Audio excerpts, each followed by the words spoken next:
primera obra, les platico, yo de Boccherini, lo único que conocía y muy por encimita, que yo creo que todos conocemos, tiene una obra de cámara que inclusive creo que la anunciaban en un comercial para medicina contra la gripa, ya no recuerdo, pero es muy, muy conocida. Tarararán, tan, tan, tan, tararán, tarararán, tan, tan, tararán, tan, tarán, tan, tan, tan. Yo creo que algunos, perdonando mi mala entonación, ya la pueden haber reconocido. Pero esta obra, yo no la conocía y en un festival cervantino, cuando teníamos hasta elecciones de muy buenos eventos, fuimos, si mal no recuerdo, al Museo de la Ciudad de México, allí en Tacuba, frente al Palacio de Minería, y allí fue donde escuchamos por primera vez este quinteto, es el quinteto 4 para guitarra. Boccherini crea o es el principal promotor, si no el primero, de los quintetos para cuarteto de cuerda y normalmente para cello, como el de Schubert, por ejemplo. ¿Por qué? Porque Boccherini era chelista. Les platico un poquito de su historia. Rodolfo Luigi Boccherini nace en Italia, en la provincia de la Toscana, como saben, es donde está Florencia, Pisa, Siena, a donde tira una piedra encuentra una obra de arte. Hay otra ciudad que tiene una arquitectura muy interesante porque acaba como en un círculo. Imagínense casi casi como un ruedo de plaza de toros y así va toda la ciudad como puede ser que sea muy útil como para cuestiones sanitarias y drenajes y demás. Esa ciudad se llama Luca y Luca le rinde toda clase tuve la suerte de estar en Luca, que le rinde toda clase de homenajes a su ciudadano favorito, que no es Boccherini, es otro músico mucho más reciente, que muchos saben que no es precisamente de mis favoritos, Giacomo Puccini, autor de obras, de óperas, óperas muy, muy famosas, Madame Butterfly, Turandot, el Tríptico, la tremenda, quizá mi favorita, Tosca, La Bohemia, etcétera, tiene muchas. Pero de allí precisamente era Boccherini y ya nació en una familia de artistas, claro, muchísimo antes que Puccini. Sus fechas son 1743, ¿se fijan? 12 años antes que Mozart. Y muere joven también, no tanto como Mozart, sobrevive a Mozart, ya y logra pasar el siglo, muere en 1805 a los 62 años. Como les decía, vivió gran parte de su vida en Madrid, desde los 25 años. ¿A qué escuela pertenece? ¿Qué viene un poquito antes del gran clásico que son Haydn y Mozart? Viene un preclásico, podríamos llamar, que tiene varios y muy buenos representantes. Entre otros está precisamente este Boccherini, pero está la famosa escuela de Mannheim, de Mannheim, una ciudad alemana, que es donde se le denomina el estilo galante, y obviamente, y muy importantemente, los hijos de Juan Sebastián Bach. O sea que es una música que ya no sonaría como un Mozart no tan acabado de coser, digamos, pero ya no es el barroco con los maravillosos contrapuntos, ya se hace como más homofónico que polifónico, una sola melodía, y no muchas melodías contrapuestas, buscando mucho la belleza de la melodía, por eso es el estilo galán. Es tan precoz como chelista que su padre lo envía a Roma y luego en 1758 con su padre hace su primer viaje a Viena, con mucho éxito, también a París. ¿Y por qué va a España?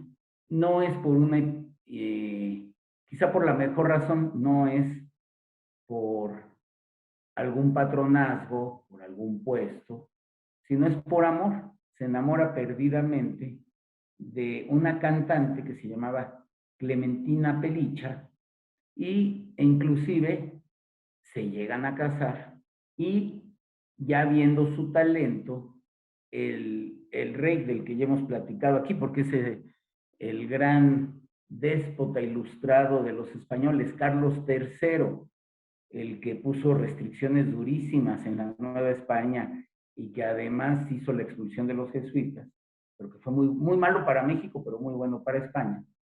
Tenía, bueno, su hijo mayor fue el rey, que fue todo lo contrario, era un verdadero patán, Carlos IV, el que está en el caballito.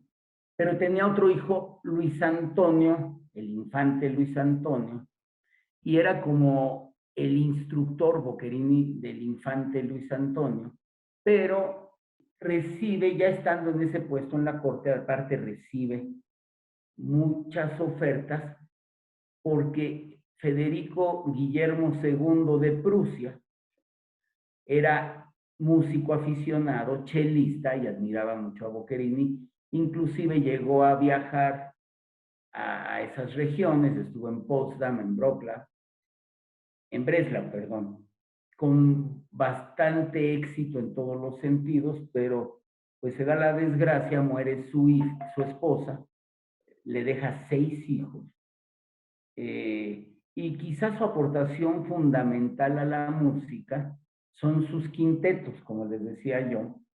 Se vuelve a casar en segundas nupcias ya con una señora española y finalmente muere en Madrid.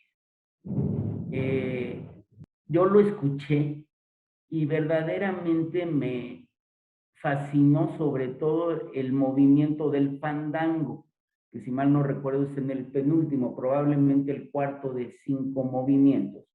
Lo vamos a oír con un ya conocido de la clase, si recuerdan con él lo oímos y nos encantaron, bueno, a mí me encantaron y creo que gustó mucho. Las últimas palabras de Cristo de Haydn con él, es un musicólogo e intérprete muy serio catalán, Jordi Savall. Entonces con él vamos a oír el quinteto número 4 para cuarteto de cuerdas y guitarra de Luigi Boccherini.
Bueno, no sé qué les haya parecido, tengo comentarios, miren, como que Jordi Zaval en esta versión se toma algunas libertades. Yo vi que había una bailarina, no lo había yo visto completo, y no tengo nada contra el zapateado ni contra las castañuelas, porque son parte del sonido.